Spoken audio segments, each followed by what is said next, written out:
Nós vamos falar agora do discurso do Alexandre de Moraes, que ele disse que o Brasil não vai se submeter aos inimigos internos e externos da democracia e coisa e tal. O que ele está querendo dizer com isso? Que o Brasil não vai pegar a ajuda da China e da Rússia, como o Lula está pretendendo, né? Porque eu fiquei na dúvida. Tem gente achando que ele está falando dos Estados Unidos, mas isso não faz nenhum sentido. Os Estados Unidos estão ajudando a democracia aqui no Brasil, está ajudando o direito fundamental, o direito humano básico, que é a liberdade de expressão aqui no Brasil. Enfim, eu não sei qual foi a pataquada que o Alexandre de Moraes está falando aqui, mas eu garanto para vocês uma coisa, essa macheza dele não vai longe não. Como diz o pessoal aqui do Infomoney, o Alexandre de Moraes, as sanções podem chegar até confisco do salário do ministro. Sabe aquela coisa que ele fez com o Daniel Silveira e tantos outros perseguidos aqui por ele, aqui no Brasil, né, de confiscar toda a renda da pessoa, deixar a pessoa na miséria, sem poder fazer nada, sem poder receber dinheiro? Uma coisa que evidentemente é vetado pelo devido processo legal, a pessoa não sabe se está condenada ainda, aí você tira todos os recursos dela para forçar a pessoa, sei lá, a fazer uma delação, a se entregar, sei lá o quê. Ou seja, o cara pode ser vítima desse mesmo tipo de coisa. Eu espero que não seja, tá? Eu acho que as sanções americanas ao Alexandre de Moraes não serão tão severas assim, mas podem ser. E se o Alexandre de Moraes está achando que o Brasil tem condição de bater de frente com os Estados Unidos, ele não está entendendo o que está acontecendo. A gente vai falar também sobre a visita do Lula lá na França, onde ele foi, entre outras coisas, tentar costurar com o Macron uma resposta contra os Estados Unidos, sendo que eu não sei se vai rolar isso não, eu vou explicar para vocês o porquê. Essa notícia foi sugerida por Eu Sou o Tiririca, Pinta da Angélica no meu pescoço e várias outras pessoas. Obrigado aí ao pessoal que sugeriu notícias lá no nosso site, no visãolibertaria.com, e obrigado a você que está assistindo o nosso vídeo. Se você gosta do nosso conteúdo, por favor, deixe o seu like, se inscreva aqui no canal, né? Pois bem, Estados Unidos versus Alexandre de Moraes. Sanções podem chegar até confisco de salário do ministro, é o que diz aqui o especialista ouvido pelo Infomoney, o senhor professor da Unesp, pesquisador do Instituto Nacional de Ciência e Tecnologia, Marcos Cordeiro Pires, né? Os Estados Unidos podem aplicar medidas para impedir movimentações financeiras de Moraes e de familiares dos ministros nos Estados Unidos. Mas ele está falando do salário do ministro aqui no Brasil, né? Então ele comenta aqui, em tese, o banco poderia confiscar até o salário pago a Moraes em algum desses bancos, ou seja, aqui no Brasil. É muito provável a imposição de sanções não apenas contra o ministro Alexandre de Moraes, mas também contra outras autoridades, que na perspectiva da extrema-direita dos Estados Unidos estariam ameaçando a liberdade de expressão, né? De novo, ele diz que, em tese, os Estados Unidos podem forçar os bancos brasileiros a tirar dinheiro da conta do Alexandre de Moraes aqui. Acontece que bancos brasileiros, com ações negociadas na Bolsa Americana, também teriam que aderir às restrições por se submeterem à legislação dos Estados Unidos, né? Para você ter ações negociadas na Bolsa Americana, você tem que concordar com uma série de legislações americanas, e a Lei Magnitsky é uma dessas, né? Quando os bancos brasileiros foram para os Estados Unidos, ninguém imaginou que um dia no Brasil a gente teria um governo que está desrespeitando a Constituição, que está perseguindo adversários políticos, né? Como temos agora. E aí, meu amigo, estou com esse problema agora. Vamos ver o que vai acontecer, porque eu já falei para vocês, quem vai se ferrar nessa são os bancos. Porque você tem alguma dúvida que o Alexandre de Moraes vai dar uma ordem do STF obrigando os bancos aqui no Brasil a entregar o dinheiro para ele? E o que os bancos vão fazer? A maior parte dos negócios dele está aqui no Brasil. Os bancos não têm como desobedecer a lei brasileira. Por outro lado, eles têm uma parte expressiva de negociações dos Estados Unidos. Vão acabar tendo que perder, vão ter que acabar abrindo mão de alguma dessas coisas, vão perder dinheiro de qualquer forma, qualquer que seja a situação, né? Enfim, o artigo aqui é crítico aos Estados Unidos, tá? Fala que não, que o Alexandre de Moraes, por que tem isso? Porque Moraes incomoda o governo dos Estados Unidos, né, que são narrativas, da maioria parte conspiratórias, que dependem da liberdade de expressão nas plataformas, eu não sei o que lá, um monte de... falando besteira, criticando a ação, né? Mas o que ele coloca aqui é muito simples. Sim, o Trump quer atuar contra o Alexandre de Moraes por vários motivos. O principal deles é defender a liberdade de expressão. Isso é um ponto crucial para o Trump lá nos Estados Unidos, de fato.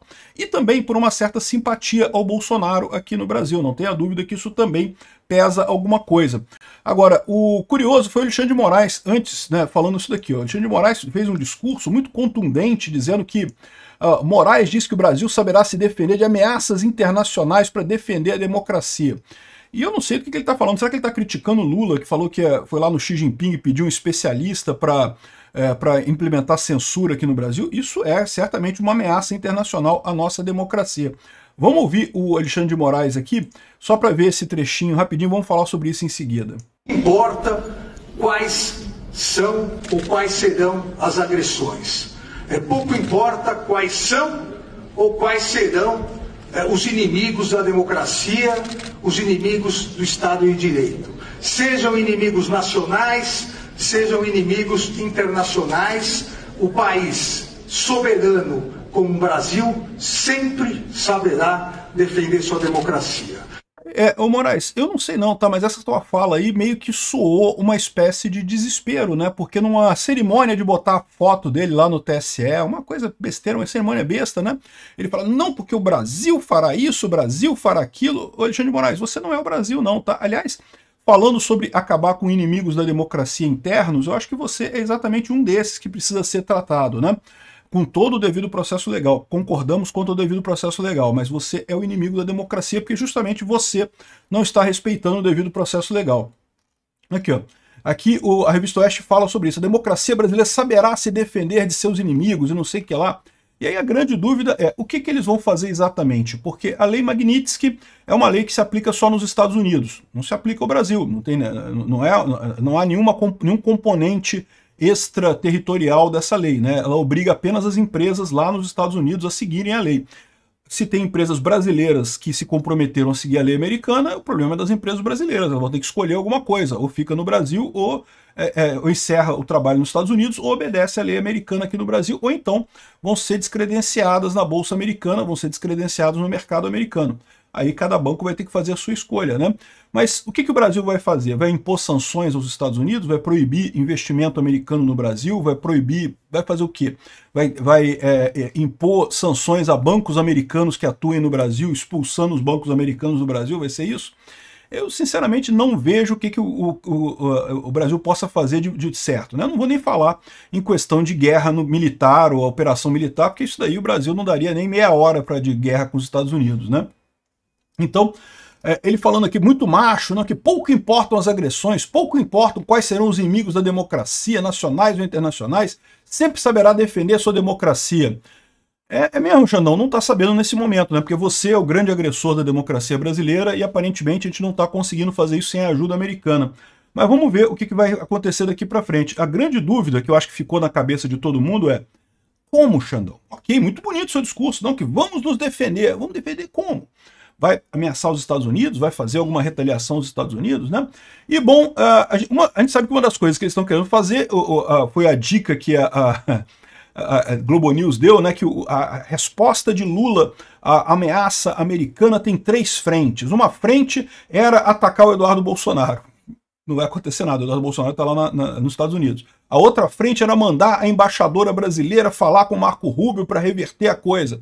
A embaixadora brasileira não consegue nem falar com o Marco Rubio porque eles não retornam as ligações, porque ninguém se importa com esse regime do Lula aqui no Brasil, né? E o terceiro ponto era uma grande coalizão de países entre a Europa e a América Latina para lutar contra os Estados Unidos, contra essa briga toda e não sei o que lá. E aí o Lula foi lá na França para conversar com o Macron, que não sei o que lá. E eu falei para vocês que essa ideia de que o Lula vai conseguir apoio do Macron, eu acho pouco provável.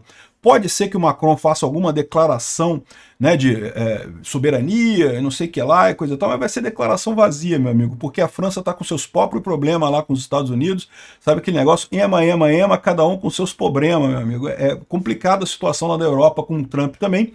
Então, no final das contas, eu não acredito que o Lula consiga muita coisa. Até porque, como eu falei para vocês, o Lula peca num ponto básico de achar que a questão da Rússia e da Ucrânia é uma coisa de nada, é um negócio que não interessa para ninguém está preocupado com isso. Enquanto não, na Europa o pessoal está muito preocupado com isso. Você tem uma guerra na Europa, as últimas vezes que isso aconteceu, aconteceram tragédias enormes e ninguém quer que isso aconteça de novo. Então, uma preocupação muito grande dos franceses, tanto de direita quanto de esquerda, é justamente a guerra na Ucrânia. Aí me vai o Lula lá e ainda me dá uma gafe dessa, né? O Lula critica a guerra na Ucrânia e vê a ONU enfraquecida, mas o Macron reforça que... Por quê? Olha só o que o Lula falou. O Lula falou que os dois, a Rússia e a Ucrânia, têm que se decidir pela paz. O Macron em seguida falou: não podemos tratar os dois de maneira similar. O Putin iniciou a guerra e não quer o cessar-fogo. Zelensky aceitou o cessar-fogo em março. Putin recusou. Ou seja, o Lula sofreu um fact-checking do Macron ao vivo ali. E, de novo, muita gente acha que mas isso é um caso menor, é uma coisa pequena. Não, isso é uma preocupação fundamental lá na França, de muita gente, na esquerda e na direita. Para vocês terem uma ideia, a esquerda parisiense está condenando o título doutor honoris causa que o Macron está dando para o Lula, né? O Lula está ganhando um monte de mimos do Macron lá, vai ganhar o título de doutor honoris causa, vai entrar para a Academia Francesa de Letras, porque vai escolher uma palavra para o dicionário francês. É uma monte de besteira que não quer dizer nada no final das contas, né? Mas a esquerda está condenando isso. Por quê? Porque, porra, o Lula está tratando a Rússia... Aqui, ó. Professores dizem que Lula equipara agressor ao agredido na guerra da Ucrânia. E olha, porque esse pessoal não está acompanhando o que a gente está acompanhando aqui no Brasil, do Lula lambendo o saco do Putin dia sim, dia também lá na Rússia, né? Indo viajar lá, abraçar o Putin carinhosamente, né? É muito mais do que só equiparar a Rússia e a Ucrânia. O Lula está do lado da Rússia, a gente sabe que o Lula está do lado da Rússia e não tem como sair. E isso é um problema muito maior do que o Lula imagina. É por isso que o Lula erra tanto. Ele acha que tá abafando, que não, porque isso é coisa e tal, né? E aí, ó, uma coisa engraçada é isso daqui, ó. E por que o Macron ainda aceitou o Lula lá na França? Né? O que está acontecendo com isso daqui, né? O problema do Macron, como diz o artigo aqui da BBC, é que o Macron também tá frágil pra caramba lá na França, né? Ele perdeu as eleições parlamentares recentemente, ele não vai se candidatar, não pode se candidatar na próxima eleição, mas ele tá com um governo muito fraco, não consegue aprovar nada, popularidade em baixa. Então, a questão ambiental é uma coisa muito cara para o Macron. E daí o Lula foi lá, para o Macron é uma coisa boa receber o Lula, porque, né, fala bem da Amazônia, a causa ambiental, então isso aqui é uma coisa boa. Mas, como lembra a BBC, isso daqui é um abraço de afogados. O Lula está querendo chegar lá para pedir ajuda para o Macron para a questão dos Estados Unidos. O Macron está tão afogado quanto o Lula nessa história e não vai conseguir nada nisso daqui, né? Eu acho que seria ótimo. O Lula tinha que estar aproveitando essa pressão dos Estados Unidos sobre a Europa para fechar o acordo do Mercosul. É o melhor momento possível para fechar esse acordo do Mercosul, o momento em que a Europa está precisando de mais parceiros. Mas aí fica o Lula chegando lá e elogiando Putin e falando bem do Putin, ou seja, totalmente deslocado, um cara totalmente fora da realidade, falando essas besteiras, vai acabar comprometendo essa chance brasileira. Se ele conseguir assinar o acordo do Mercosul, seria uma ótima coisa, né? Mas eu não acredito que isso vá sair, por quê? Porque o Macron tá fraco, o Macron não vai... Mesmo que o Macron diga para ele, não, vamos assinar o acordo, o Congresso francês não vai aceitar isso, né? Então, o que está acontecendo nesse encontro lá é o abraço dos afogados. O Lula não vai conseguir o que ele quer, o Macron não vai conseguir o que ele quer, nenhum dos dois vai conseguir nada no final das contas. E mesmo que consiga, um não vai conseguir ajudar o outro, porque a França está muito fraca ali na Europa, justamente brigando com o Trump. Então, de novo, o que o Brasil vai fazer, Moraes? A democracia, pouco importa quem serão os inimigos da democracia, nacionais ou internacionais. A democracia vai vencer. A democracia sempre vence, Moraes, eu tenho certeza disso. Mas não vai ser com você, não. Você é um dos agressores, você é um dos inimigos da democracia. Você é dos que precisam perder para a democracia florescer de novo aqui no Brasil. Vamos ver o que vai acontecer com essa história.